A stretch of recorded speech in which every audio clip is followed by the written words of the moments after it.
That's the issue I have. Live. Okay. You want to go live? Let's go live. We're live.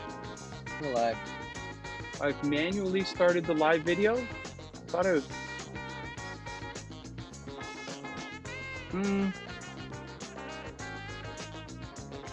Are we live?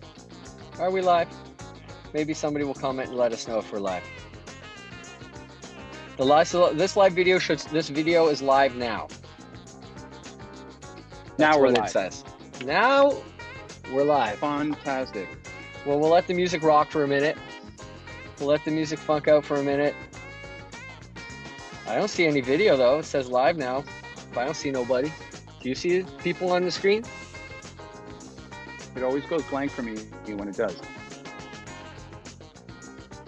says we're having trouble playing this video. Oh, hello, Susan. We're there. We're there. So we had the whole scripted part about Jamie commenting on my haircut, but we blew it in rehearsal. The script came back. It wasn't approved. It didn't test well with the audiences. Okay, there's that. We'll let the music rock out for a minute. Are you let everybody who's late report? Oh yeah, I got some for that. Anyone who's late for class, there's a 60-second grace period. Other than you're locked out. Until then, we'll listen to a little Ronnie Laws. Ronnie Laws. Oh yeah.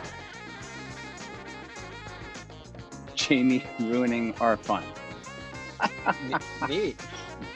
No, that's what Susan just wrote here. Yeah. There's nothing like, you know what the best kind of fun is? Discipline. That's the best kind of fun. Discipline and rules. Clean discipline. Just say no, actually. Discipline and rules is the most fun you can ever find. And organization. That's what I like the most. Well, now that we're going to the bridge. Yeah, that's the also starring part. Also starring Pete Shapiro as special guest. Pete Shapiro as Shappy. Happy. Well, I guess it's that time. And hello. Let's do it this way. Welcome to the Dan and Jamie Show. That's Dan and I'm Jamie. 14, 13, you do so many after a while, you just lose track. It's like being on the road, except for 1 hour a week from your home. From Mars. Or from Tron. Live from Tron. So yeah, it's a good time tonight, I think. Pete Shapiro, old friend. We've known Pete for a long time. If you don't know what Pete does everything. I first met him when he took over and bought the wetlands. We were playing there. I mean, dude does, I don't know, what does he not do? Let me tell you what he does do. He started the Brooklyn Bowl franchise. He did the one in Brooklyn, obviously, then in LA and London. Las Vegas, and not LA. Dubai, Moscow, wherever else he is. He's got a lot of that stuff. He's the man with relics. He also owns and runs the Capitol Theater. He's behind Lock-In. I mean, there's so much that guy does, and we got a lot to talk to him about. And if you know Pete Shapiro, like we know Pete Shapiro, he is, in one word to describe Pete Shapiro would be busy. That's one word that adequately describes Pete Shapiro. That man is never sitting down, and he is never not in motion. He is constantly, and his voice is always hoarse. He makes Mark Brownstein sound like Peter Cetera from Chicago. Oh, right. Nice. You got Brownstein doing this, but then you got Shapiro. So we're looking forward to having him. Like I said, he's a busy man. So he's coming on in the second half of the show. Until then, we're just going to have to leave it up to Dan and Jamie to fill the dead air for 30 minutes. Now, I had contemplated discussing the ever-shifting Southeastern Asian geography between 1954 and 1979 by the challenging to put your thumb on. Really, the map was shifting the entire time, and what was Cambodia, what was Laos, what was according Vietnam. to Nixon, that always changed. Well, the lines were blurred. Let's just say that. And then after a while, was it North Vietnam, South Vietnam, and then 75? But we decided we weren't going to go with that. So, But you digress. But I digress. But let's not forget about. Oh man, I don't have it ready. Hold on. Let me find something good here for our viewer mail music, please. Oh yeah, I remember what it was. That's right. I remember now. So it's time for viewer mail, but as we discussed last time, we have a theme now. And here it is. Oh. So it's time for viewer mail. And with viewer mail today, Jamie's got a piece of viewer mail here for everyone to listen to. And this piece of viewer mail comes from a gentleman named Derek, and he has a question for Jamie and or Dan. And that question is, as a longtime super fan, I'm very pleased with all the jazz musical heads that have been brought back into the live rotation, back to the middle and receiver, for example. One notable omission that I haven't seen on any set list, and it's eagle-eyed Derek here, is Subsky, which is a favorite of many people. Are there any plans to revisit this jazz head in the live setting? The answer is, short answer, yes. Long answer, no. Maybe yes. Short answer, maybe. Why not? It's on the list of songs that we haven't yet played as a unit, but it's not on like the blacklist of songs that we'll never play again. Do we have a list of songs that we will never play again? I don't know. Are there songs that we'll never play again? That's interesting. That's a better question almost. Yeah, that is. Is there a question? Are you looking through the catalog right now? No, I should be, but I'm not.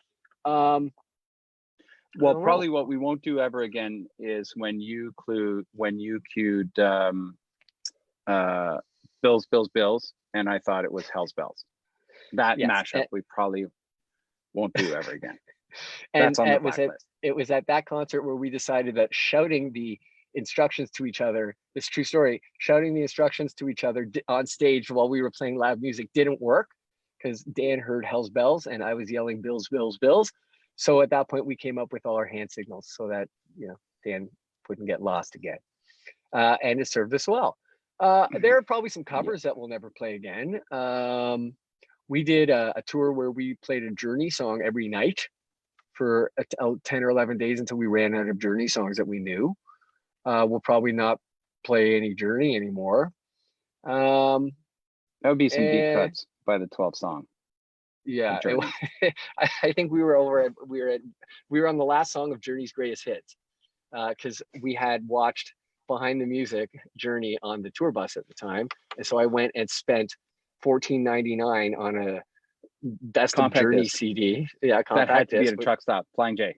It was definitely at a truck stop because we weren't making any trips into any cities, and so we played every song. I think we ended up with Wheel in the Sky or one of the sort of B hits to finish it up. And at that point, I don't even think we talked about it ever again. I think we just let the Journey dog lie. In fact, I had forgotten that until you mentioned it, and we continued forgetting it. We did a radio interview where we were talking with somebody and we imagined what Neil Sean, the guitarist from Journey, did when he was off tour, and that was wearing one of those like knit white pullovers with jean shorts, throwing the tennis ball back and forth on the backyard to the dog, and just sitting there smoking doobies all day, looking out at his backyard while the dog went back and forth with the tennis ball. And those that's probably shorts. Very, very short jean shorts, sandals, and a knit white pullover top with a hood, which I could probably find a picture of Neil Sean wearing that if I looked hard enough, but I won't. So Subsky, yes, it's got a bunch of chords in the second half, and it's not even that the chords are hard. There's a lot of unspoken cues in that. It's a neat thing to play. You got to play it a million times before it sounds good. At least I feel that way. So yeah, I'm not saying no. It's not a hard no. That's for sure. So thank you. A lot of hand signals though. A lot of hand signals in that one. So again, we got to practice it. But please send in questions because we like to answer questions as obtusely and as vaguely as we can, like that one. Like a yes, no, maybe. Yeah, it's hard yes, soft no. You might change your mind. Who knows?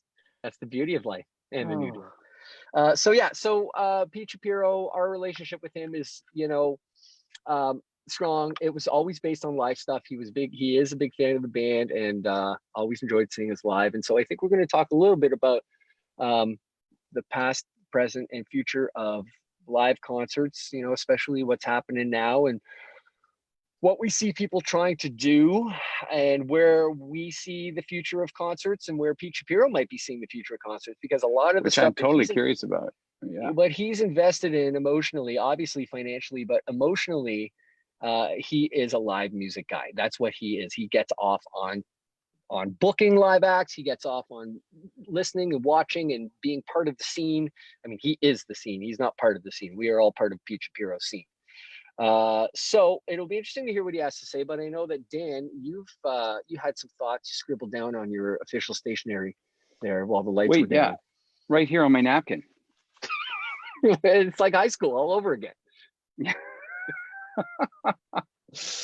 Well, it's funny. I was thinking about that today because Pete Shapiro is, again, we talked about Jake Sufnerowski the other week about Jake being one of those dream promoters who kind of puts his heart on the line for bands and for like specific bands, and also for the live music scene. And I think that's why 20 years later we had him here talking with us. And Peter's one of those guys too. And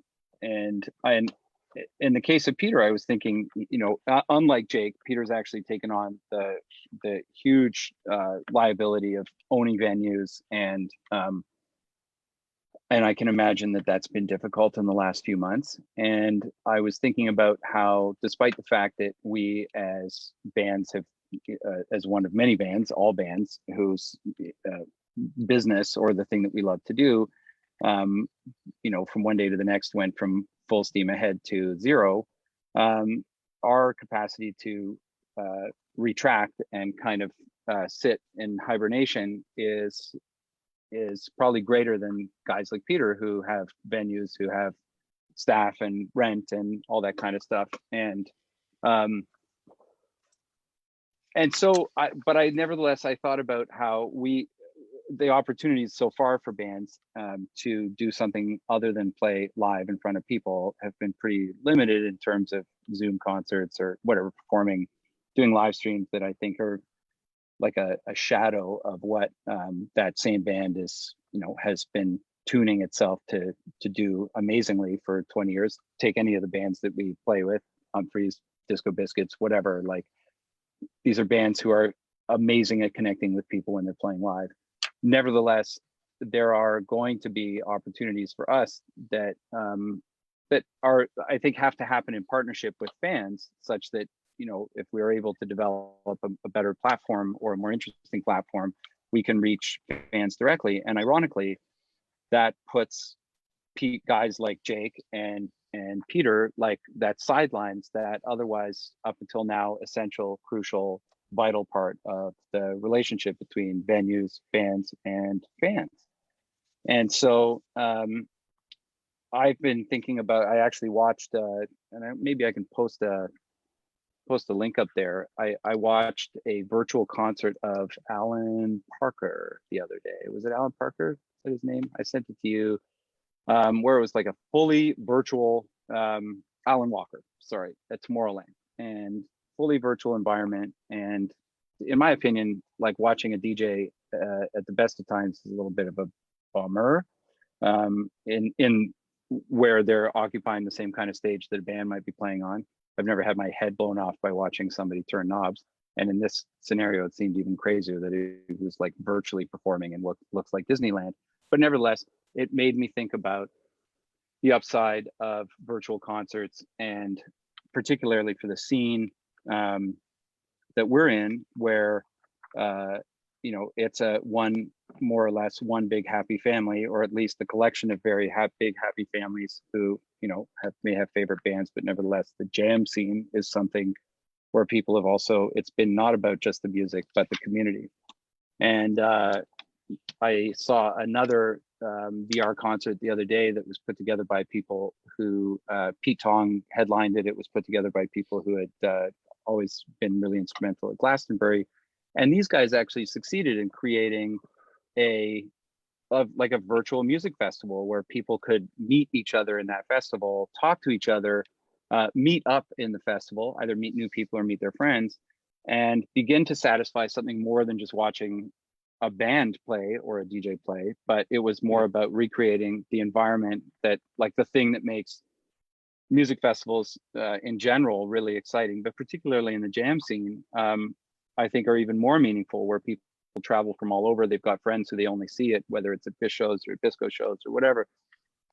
And so I'm not, I have no point to make other than the fact that I began thinking about if, you know, it's going to be very difficult for the jam community to come together at any number of the outlets that, you know, happen regularly throughout the year, up to and including, you know, jam crews and whatever else. What is the substitute? And is there a substitute? There isn't really a substitute, of course, but is there an interim alternative to that? Can we meet up virtually? Can we play virtually? And that was a question I was going to actually ask the electorate today and see what people thought about that. Because to me, you know, obviously an important part of it is watching and listening and enjoying a band. But I think a large part, especially in the scene that we're in, a large part of it has to do with the community of the people in the crowd. The stuff that happens before the show, the stuff that happens after the show, but the community that happens during the show, the groups that are together, and the sort of communal pleasure that people get from enjoying a band at exactly that moment at that time, right? Which is something that the people who like to listen to the New Deal, it's about the real time experience and doing it together. That is a big question mark, right? For at least the short term, as to how people can enjoy music. I mean, the closest you get right now are the drive-through things, which are a bit iffy as it is. At least they're kind of together enjoying the concert. But the, you know, the big blank space is whether or not you can translate that communal enjoyment into something equally pleasurable but completely different than what we're all used to in terms of performing and attending concerts. Like that's the big question. You know, I mean, Ted just wrote here, he wrote dancing triple exclamation mark, and it's true. It's I mean, these are all, I mean, that's a very obvious part of it. Nevertheless, I think really nuanced fabric of what concerts are like. I play music very differently in front of people than I do in a room with just you two guys, for example. But it's of a particular resonance for us, where we as Canadians playing exclusively in the US, the long road ahead of us in order to be able to get across the closed border with a visa to go and play shows has got me wondering what can we do in the meantime. And I'm not a fan of you know, setting up in front of a camera for Zoom and making us sound like the shittiest of MP3s or whatever, to begin with, much less all of the other things that are missing from it. But I actually just posted a link to this Alan Walker at Tomorrowland, which is just an indication of what people are building in the virtual world. And at the same time, a friend of mine went and participated in at the Pete Tong show, and he filmed his participation, like he did a filmed screen capture of like the 20 minutes that he spent in there. And it actually kind of blew my mind how developed it was, how deep the experience was. And he met up with friends there, and you know, got to go to a music festival and see Pete Tong, who was actually filmed, I think, in green screen and projected into this space, offering something that otherwise would not be possible in any way. You wouldn't be able to meet up with people. And actually, in this case, because dancing is such an important part, you could make your avatar dance, and people were like dancing their avatars all over. So I don't imagine, but there's, you dancing by yourself with headphones on is one thing, but I kind of imagine our immediate future looking like, you and 5 friends watching some form of a live performance Yeah. at home and listening to it sound really good. And It's like a Super Bowl party. yeah, Everybody's exactly. in that room enjoying the same experience across the country, Yeah, but there's only 6 of them in each room. I don't yeah, know. We have no precedent. There's nothing to base it on. Well, the last time we had a pandemic, well, we could think about 1918. What were their concerts like? There were no, how did Glastonbury handle it that year? yeah, exactly. Yeah, So I don't know. I mean, for me, I was never, and I followed Fish around long. I saw 45 shows or something like that, 50 shows in the early days, but I was not part of that communal thing. Like I saw people at various shows that I knew from Tear, but I was not ganging it up like that. I went with a couple friends through for a bunch of those shows, and oftentimes I would sort of be by myself, lost in the music, at the back or at the side, and not crushed up at the front, because at the time you could do that in the middle of the show because it was small venues. So I can see that experience working for somebody like me, but I don't think that I am the majority when it comes to that kind of stuff. I think yeah, the outlier. an outlier. Yeah. Outlier. If there is such a thing, I mean, probably everybody, particularly, I think the jam scene is such a great study in what's different about, like, it looks like a music scene, but it's phenomenally different. Like and I think everybody is there's a higher propensity of outliers in the jam scene than in other scenes, like going Well, to see an everybody Ariana gets something Grande different concert. out of it. Yeah, everybody Yeah, gets something different out of it, but it is still a fairly emotionally resonant experience, right? And I just ask myself, does that emotionally resonant experience translate to that kind of arena, to that kind of venue of it being house to house? And then the second question is, does it matter because you don't have option A anymore? It's time to move to option B and yeah, see if it works, right? Like yeah. And that's well, and I think maybe the question is not so much about it being like a temporary substitute. I mean, a compromise, as opposed to being something that in the short term is the only game in town, and in the long term begins to develop as an art form on its own. Like the way that music festivals are laid out, and just like the nuance around us creating a really good vibe at any successful music festival is yes, it has lots to do with the music, but it also has to do with like how long it takes to walk from stage A to stage B, what the lighting is like in between, how clean the portalets are, like how easy it is to get in. Like it is actually very thoughtful, and has been curated and cultivated and professionalized heavily over the last 50 years. And given and sometimes I just think like maybe this is the opportunity to this these circumstances create the opportunity to bridge the gap between the concert experience and the way that people increasingly live their lives in almost every other way, in all other facets of their lives. They live it in an increasingly digital, remotely connected, virtually connected kind of community. And I can't quite yet see how, like, it's never about a substitute, but the long and short of it is that for us, we're not playing shows. And yeah, I'd love to play shows that don't look like this Zoom conference. yeah. That's well, the setup, it's bands that go on tour, they bring the gear and they bring if their PA or their lights or whatever, and they go from venue to venue to venue. So they have everything that's needed for lots. I mean, it's an economy of scale. So you have what you need to play as many shows as you want, with the same gear. I mean, bands of a higher level, not a band coming in on a Tuesday night, local band in a club. They just use the club gear. But Right. most bands that are on the road bring their stuff.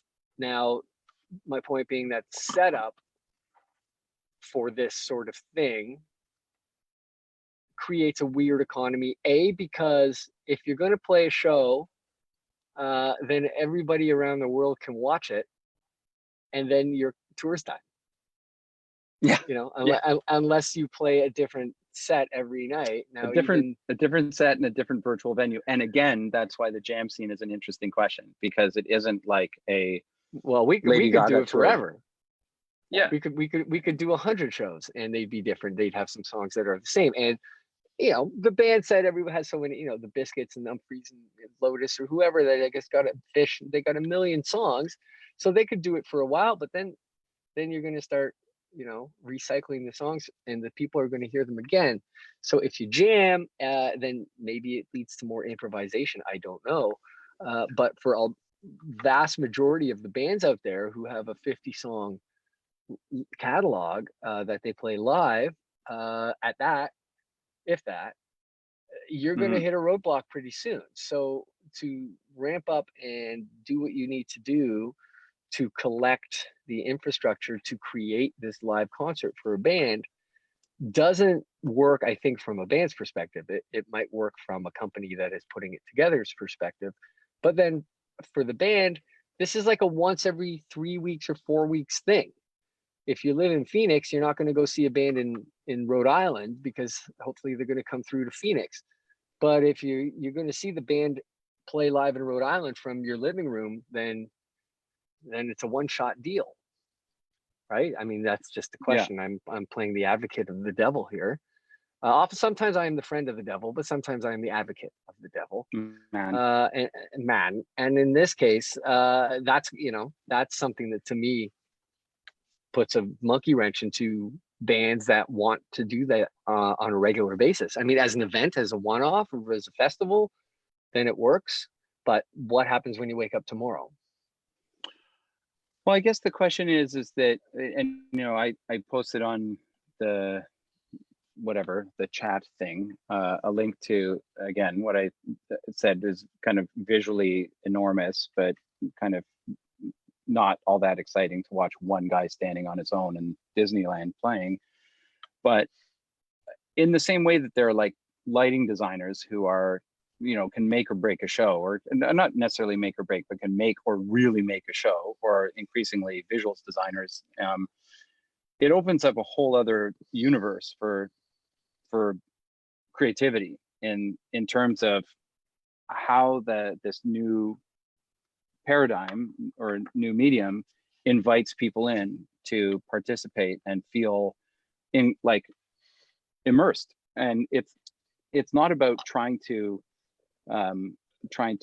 recreate the live concert experience that, or with an apology, like it'll never be as good, but you know, it's pretty close. Like, here's a recreation of the Hollywood Bowl.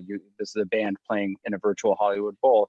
It's about opening up what opportunities are opened up in terms of how to contextualize bands in that way, and what does that kind of universe look like? Because I think that there are contexts where the kind of intimacy of filming Beyonce in her living room playing and being totally available to her fans, where the rest of the time she's been the queen of pop or whatever, that is inviting and immersive and awesome, but she wouldn't be able to do that every week and command the same kind of interest from people. And I also don't think that people want to see their heroes in their underwear all the time. But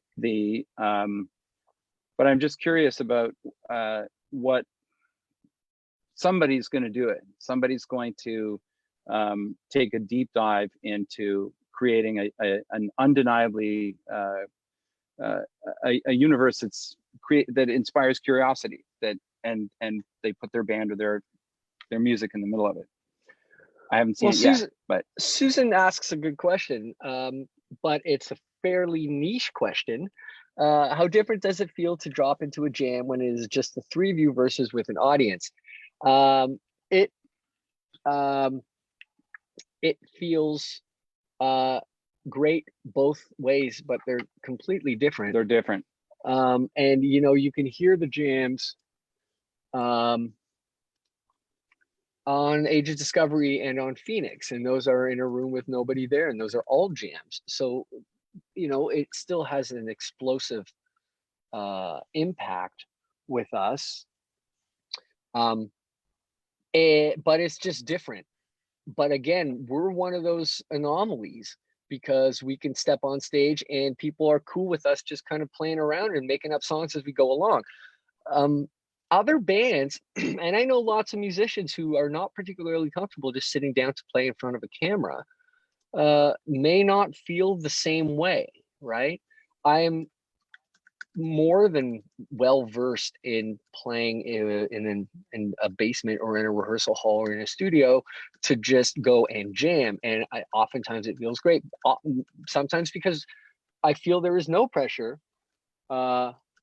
There's no pressure to do anything with no audience there. I just let it go. But sometimes with an audience, whether you try to or not, you sometimes feel the audience there, and that doesn't mean it makes it worse. It just makes it different. It's a good question. Some other bands may not feel the same way. Some other bands need that audience energy. Some other bands may prefer to just you know, to be in a studio. Listen, I when I play in the New Deal on stage, my eyes are closed or I'm focused in on whatever it is that I'm trying to do. I'm not really looking out at the audience that much. I feel them, but I'm not noticing what's happening, which is kind of cool because they're along with us at the exact same moment as we make this happen, which is a neat feeling. And I'm not sure that that's the same for every band. Can you cue up some intro music? Oh man, is it that time? Because Happy would love to join in this and set the definitive word about what's going to happen with live music, at least in America. Maybe a little.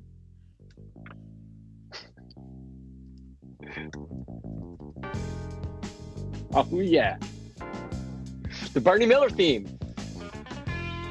Well, do you want to give a little quick, fast context as we bring in Barney Miller is the New York cop show, and if there's anybody, Mr. Shapiro who personifies New York in my mind, it's Mr.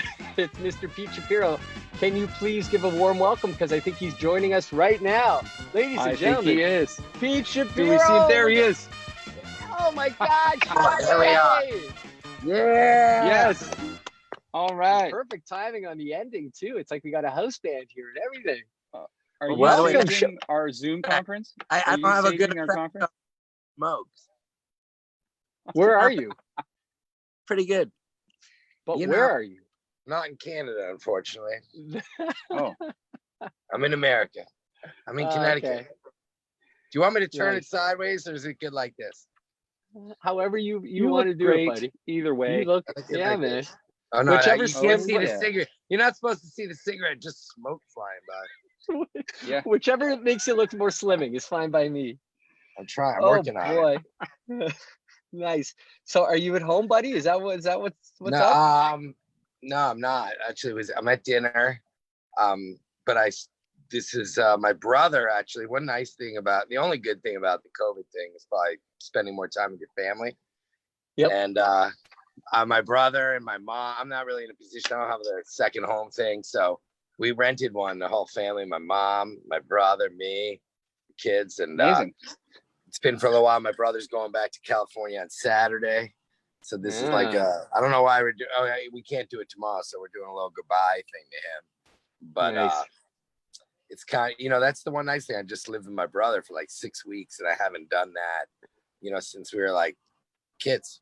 Pretty cool. That's awesome. That's fucking great. That's everything cool. else is not good, but that's good.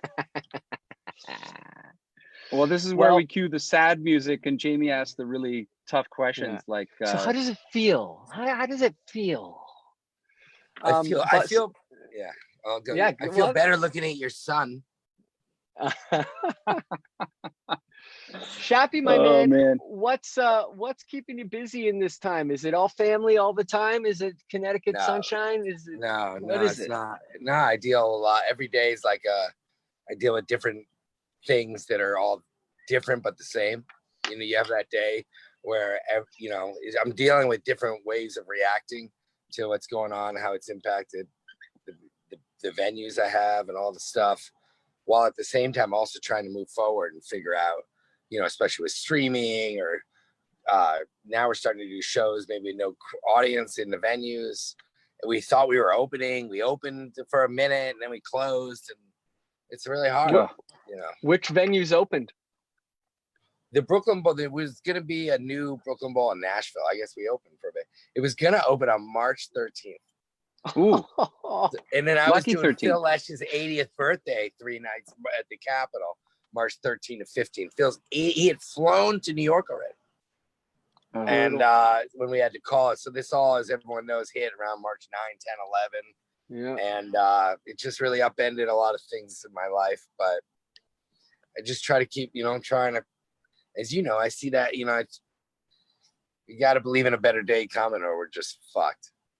Yeah. Every day it's got to get closer to, Us too, to man. something. Is that the right way to say? I don't know but, No, it is, man. I mean, we're stuck up here in Canada wanting to play shows in the States and don't see that happening for a long time. And you know, we talk about the bands that are stuck at home and all that, but the people like you, I mean, you got a lot of irons in the fire, and that fire for a lot of those irons just fucking went out.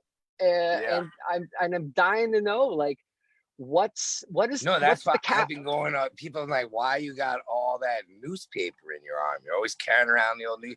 I'm trying to get the fire back. I'm getting the newspaper and like stuffing it back in, and it's not lighting back. It's not lighting yet, up. buddy. Not So yet, I'm going buddy. later to get that lighter fluid. I'm gonna go to the Costco and get one of those big lighter, because like the small lighter fluid didn't do it. So I'm going back in. I'm getting a big lighter fluid. I'm gonna just drop it down and fucking start a fire and say, you know, bring the flame back. But we all tried that. You know, that's one of the things about this. You have no control. You know, we joking kind of about that, but you're responding. And, you know, you saw it in Canada did it better. And I'm from New York. Like, you know, if we can be disciplined and hopefully we can make it through whatever the end is. I don't know, and obviously knows, but it helps to be communal and disciplined and thoughtful. And then hopefully we can do things.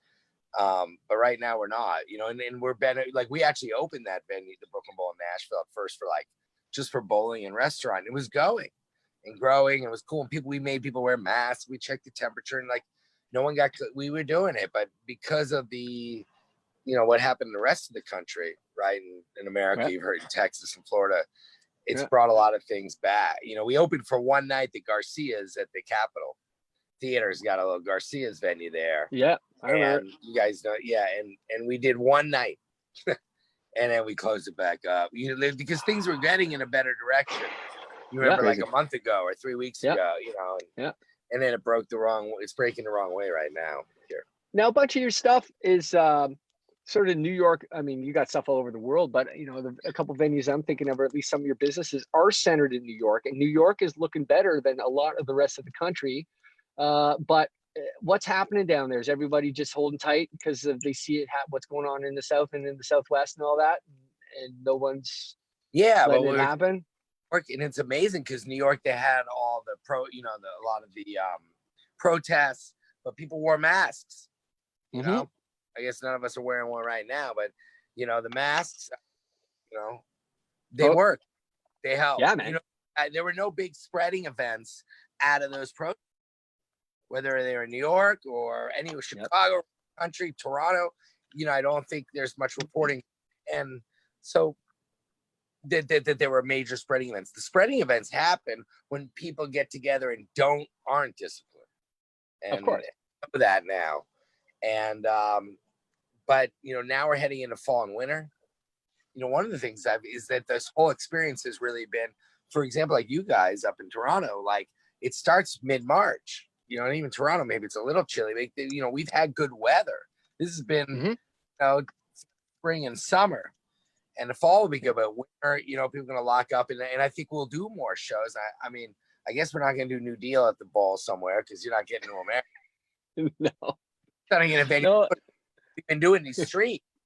No, we're doing a Yeah. lot of stuff through fans. I started something kind of to like do our own streams because we had the venues wired up already. And so we're trying to pivot. You know, it sucks because you're like on one side adjusting to like survival, but at the same time, you can't just like hunker down. At least I can't. We gotta like no way. no, but You, like you missed Jamie's intro about you, which is like the man who never stops moving. The never Yeah. like you cannot hunker You down are and on sit the down. go. You do not Yeah. sit down. I said exactly that. You know. Oh, may not know, but I did not know. I did not hear that because they saw I sat down. I wasn't listening. But here's the truth: like, so the marketing kids that like, or people we have great at the venues are now helping on the streaming stuff. Right. You know, adjusting and like tomorrow we're doing Mavis Staples' 80th birthday, and stream. Yeah, so how's it working? They're doing a concert on the stage and you're streaming it because you have streaming capacity in all of your venues. Like everywhere you go, you got the video screens and you're good to go. Right. So you didn't have to add that. We've done some live. Did you? I don't know if you.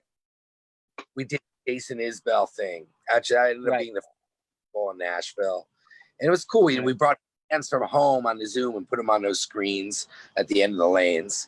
We just did Billy Springs the other night, you know, live from the. But the Mavis thing is something that was like shot before, but now people are putting up things that were pre-filmed. You know, we could put up an old New Deal. We should do a New Deal. All right. Yep. I'd love to see it. We should. Have you guys thought of? Have you done? Now I know you're doing your this, but what about in a venue, no audience, stream it for maybe next Thursday night? A little music. Little music. Putting Well, it out. if we can slip in the border, under the border, and get into one of your venues, we do that for sure. Yeah. Well, you know what's funny is that, I mean, it's not funny, it's totally tragic, but it was I just read an article 2 days ago that 2 more of the kind of seminal venues here in Toronto that have been around forever, the Rivoli and Lee's Palace, which Jamie and I have played in the 80s and up till the 2000s, they're both closing. And I mean, they are, you know, my dad lives in Brazil, and I've been trying to push him to come and live here because he's in the second worst COVID place in the world after America. And I was trying to explain to him what it looks like here. He's like, you mean there are people walking in the streets? What's that? We share great leadership, America and Brazil. Yeah. The Trump of the tropics. But you know, what I was going to say was that he couldn't believe how open things are here in Toronto, in the sense, like, you know, but people are walking around and going to stores and there's no panic or whatever. But every second store that I see has got a for lease sign in front of it. And of course, music venues are the ones that are the most vulnerable. They need volume. They take a lot of risks. They got to be open every day. They got to they rely on an infrastructure that just doesn't exist. Music venues in Toronto are probably more than half the time full of international bands, probably 90% of those being American. And so the model just doesn't work. And so even if we wanted to go and play in a venue, they're literally fucking gone. And they are, and they're likely not to come back, which is further ironic because the mayor of Toronto called the city Music City, Canadian Music City, and has just watched every music venue go down the tubes. But to answer your question about go ahead. No, we're in the middle of it. I just want to give you some hope. I would tell you, like, the only thing I'd say with real estate prices are going to come down because we're in a recession. Real estate, else, you know, the Amazon, Zoom, you know, we all know, and like, you know, the platforms are winning right now. You know, delivery service, but restaurant, you know, a lot more stuff is in trouble. And the only thing I tell you is that I hope is that it's going to be a while, but when we're on some other side of figuring out how to live, coexist. That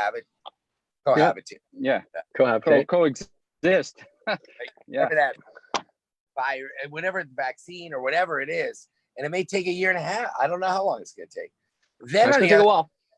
You will have opportunities for, you know, independent, young, entrepreneur musicians or people who want to do a venue, like it won't cost as much. Yeah. Right. Well, before you got on, we started talking about how I was thinking about you today, and I was saying that in this time we get to I was thinking about our you business. too. Oh, and it's so nice to see you. But bands and venues basically went from whatever full throttle to zero in the space of a couple of days. Us in our trajectory, you and your trajectory. But the difference is that bands can get really small, right? Like you can just you don't have a massive infrastructure and overhead to look after. And I was starting to talk about what the other the kind of direct to fan opportunities that have opened up that I still haven't found one that I would love to play in, whether it's Zoom concerts or whatever, that in a way it can create a scenario where guys like you who are actually really instrumental, you in particular, I cited you and Jake as two guys who are and promoters who are dedicated to the bands that they choose to love, and they're also dedicated to the culture of live music and venues. You went to venues and promotion. Jake was just stayed in promotion, but there's a scenario that can emerge that if people get used to or find a method where it is band direct to fan, that it precludes guys like you, and in the same way where you might be considered the record company, and people just putting out indie records. I hope that I made that clear, but. The difference is that where there are guys like you who are rare in the business who actually take a real interest in the particular, end up having relationships like the one that we have here with artists, and you're an integral part of the development of bands.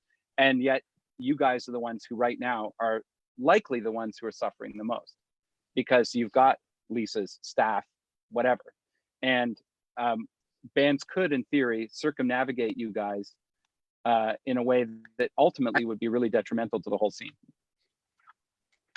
Yeah, you're right. When you outline it, it's almost, you can see the steps on the line. Oh, we'll just go direct. Yeah. But it's just like the new deal, you couldn't do a Zoom, where someone maybe with a guitar can play in their living room. At least what I grew up loving about you guys, and it's been I was thinking when it came, more than 20 years. Mm-hmm. When you think of the new deal, it's just, it's not something that work this. We can have a conversation this way. That works. Right. Yeah. Right? We talk about what we're each doing. You guys are doing this. You probably weren't doing this, last a year ago. Yeah. Right. You weren't. So that's a nice thing. We're doing this in a way. We didn't do this a year ago. So if we can thread, keeping what this is, talking together, this cool thing with this, you both have the sun and I'm here in Connecticut, well, I'm serious. I'm just thinking about it now, but how do you interweave that and hopefully coming back into the physical, the real? Because this is not gonna play. But you guys can't do. I don't think it works. The new deal in the living room. Yeah, you can. I hear what you're saying. There's a physical communication, right, that goes on with bands like us that play live in concert with people, and there's a bit of a communion that happens. That's understating it. I love that. Right. It's a powerful, and I assume anyone watching this thing's probably felt that energy, and distinctive sound you have, which is also so up. That's another thing. It's I did I was at this dinner and someone was talking about, the main thing I've done in my career, all the, wetlands and meeting Jake Stefarowski. It's the anniversary shows in Soldier Field where everything I learned at Wetland, you guys try to bring in a big show environment at Soldier Field, but and it worked, right? But I don't think I've done that today. Right. Just the way now, and I when I think of that new deal sound, I hope it comes, I hope the world will be really different in a year or maybe less politically, and what I mean, what's happening here. Of course. Hopefully health-wise, and I think it can boomerang really, and that's why I'm here a little bit hopeful, and I do believe actually that being hit really hard, we all have, and it's not about to end, but when it does end, I think people will realize how much they miss that real thing. You know, Right. what that new, you know, your sound, like the feeling of being one of your shows and that sound when you're like up and going, like, yeah. I'm glad that may need to come back when the world's a different place, you know. Yeah. It will be needed. It will definitely be needed. Hard. You know what I mean? I think people who sometimes go out to shows, I'm staying. I'm hopeful that they now will be like, you know what? I'm going to that fucking show now. Yeah. I hear what you're saying, because a lot of that stuff was taken for granted in the past, especially in bands in our scene that tour a fair bit. It's like, well, I didn't see him this time, I'll see him next time.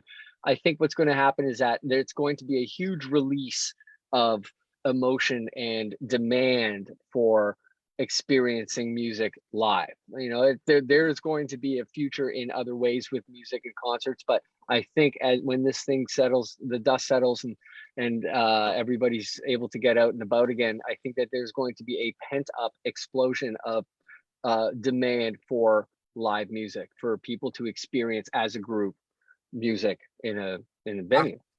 We have to think that way, by the way, because have fucked completely. Yeah. So that is, I'm going to that, and I believe it. And I think Dan does too, 3 of us and everyone at home, because that's how you live life. You know, that's how I try to wake up every morning. I deal with just shit laid on me, you know, in different, it hasn't been anything good for a while. And we're try, you know, turn it, like we just conversation about shit, you know, into like, you know, it won't happen. You got to work with what you got. Yes, Danny. I wonder, like, we've had conversations that, you know, a couple other guys in the scene, and where we've turned a little bit thoughtful or philosophical about what this period has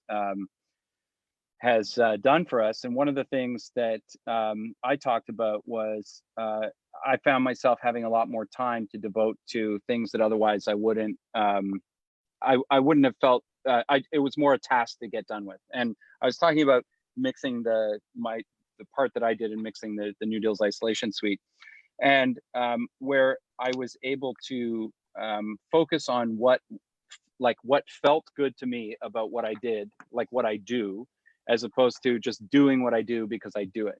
And I think for a guy like you, where you have, like, there is no moment at the end of a day where you're like, you know what, I got nothing on my plate anymore. I'm just gonna, you know, I'm up to date. That probably hasn't happened for you in 20 years. And so one of the things I think that comes of that is, and I just wonder whether you've contemplated this, is that, and again, this is based on my experience of working with you, is that because you are so intimately related with or connected with the bands who you've taken on as a champion and a fan and a promoter and a supporter, and at the same time, you've also been like unequivocally in the hospitality business.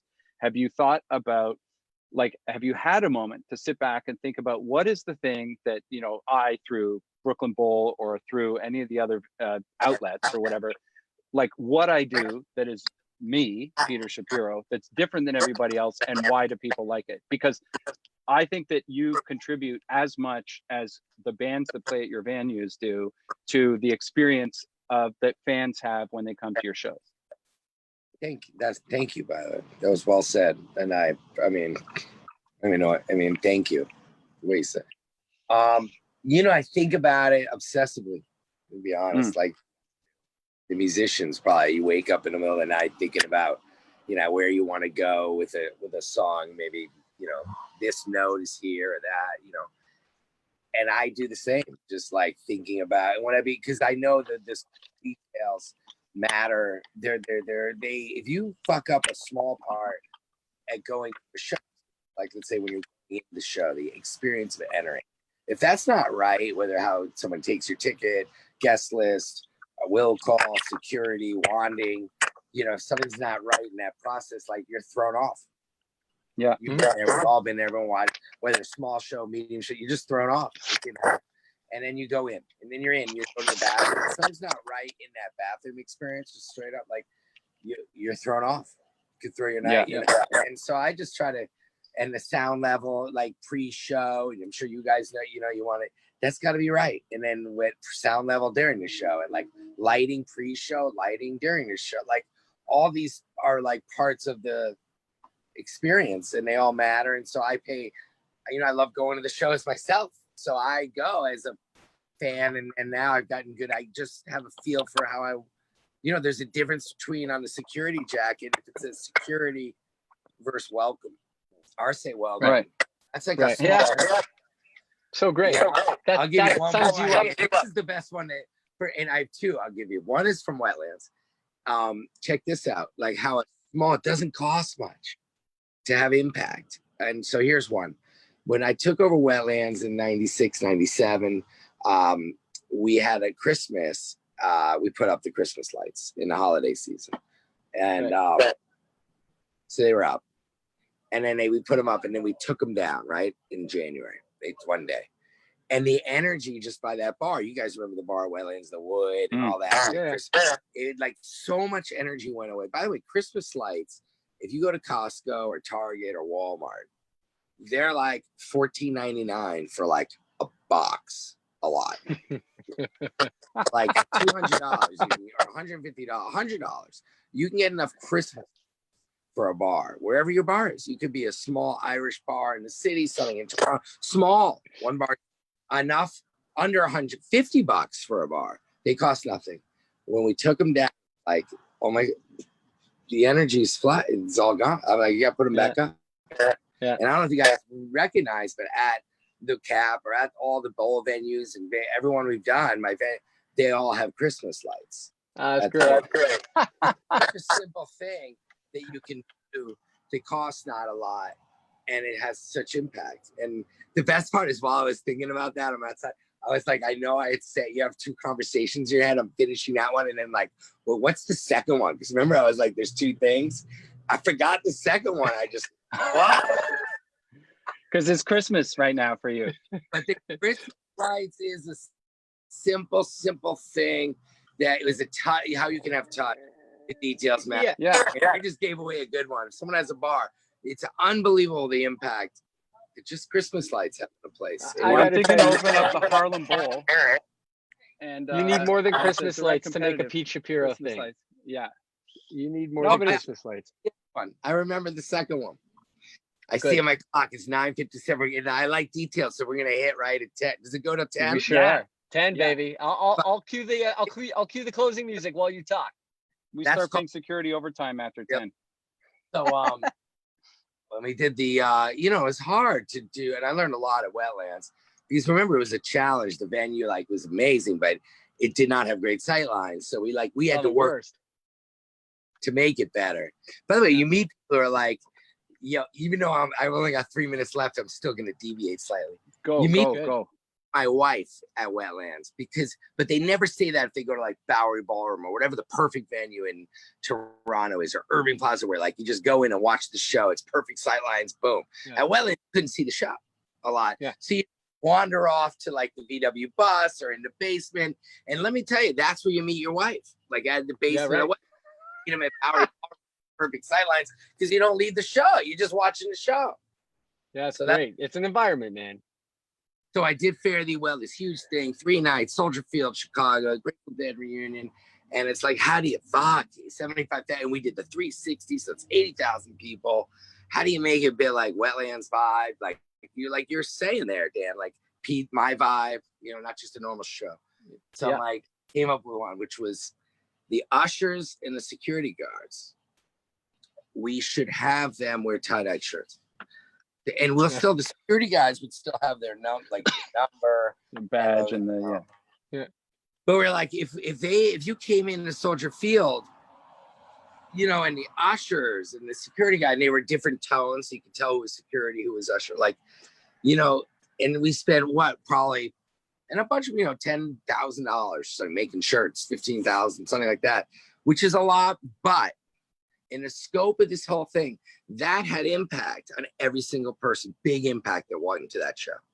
Absolutely. Security guy and the ushers wearing tie-dyed. That set a tone. So that's just, I'm going to leave 30 seconds left. Oh, wow. Thank you, bro. You must be all right. Like right from the restaurant came out to give me a Man, I want to go to Connecticut. restaurant. That was good. Thank you. All I got And is tea. We're going at 10 o'clock. Yeah. All right. Dude, I enjoy that drink, what- man. I didn't cue him for the break out. Buddy. Pete, we love you. Thank you so much, man. I'm gonna hold on You're one the more man- time. Ready? Yeah, go. Yeah. This drink, what he just brought me, is named Steely Dan. My dad, from my big father, and I swear the guy heard tonight. It's called a Steely. Yes.